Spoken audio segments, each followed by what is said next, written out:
ஆண்டவராகிய இயேசு கிறிஸ்துவின் நாமத்தில் என் அன்பின் வாழ்த்துக்களை தெரிவித்துக் கொள்கிறேன். ஆண்டவர் நமக்கு இந்த மாதம் கொடுத்த வாக்குத்தத்தம் ஏசாயா 46:4.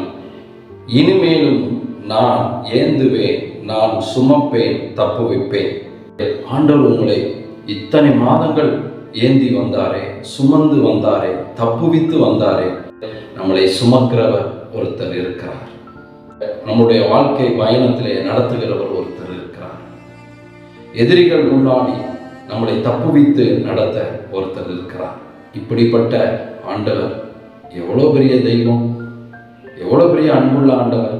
நம்மளை ஏந்தினாரே, சுமந்தாரே, தப்புவித்தாரே. இனிமேலும் உங்களை அப்படிதான் செய்ய போறாரு. என்னை சுமப்பதற்கு யாரும் இல்லை, என்னை ஏந்துவதற்கு யாரும் இல்லை, என்னை தப்புவிக்கிறதுக்கு யாரும் இல்லை நீங்க நினைக்காதீங்க.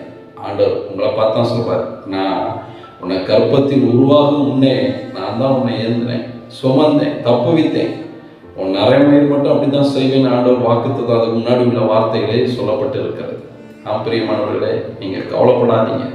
ஆண்டவர் உங்களை ஏந்துவார், உங்களை சுமப்பார், உங்களை தப்புவிப்பார். நீங்க விசுவாசமா இருங்க, நம்பிக்கையா இருங்க.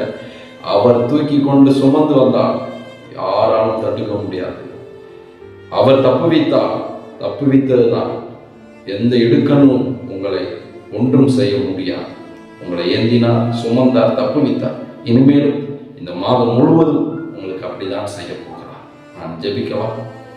அன்பின் தகப்பனே, இதுவரை எங்களை ஏந்தி சுமந்து தப்புவித்து நடத்தினீரேப்பா. இனிமேலும் உங்களுடைய பிள்ளைகளை, இந்த வார்த்தை கேட்கிற பிள்ளைகளை ஏந்தி சுமந்து தப்புவித்து எல்லா காரியத்திலும் விடுதலை கொடுத்து நீங்க நடத்த போறீங்க. உமக்கு கோடி நன்றி ஆண்டவரே. தொடர்ந்து வழி நடத்தும் இயேசுவின் நாமத்தில் பிதாவே, ஆமென். ஆண்டவர் உங்களை ஆசீர்வதிப்பார், உங்களை நடத்துவார். ஆமென். தாங்கி நீ தப்புவித்தீ, சுமந்தீ, சுகம் தந்தீ.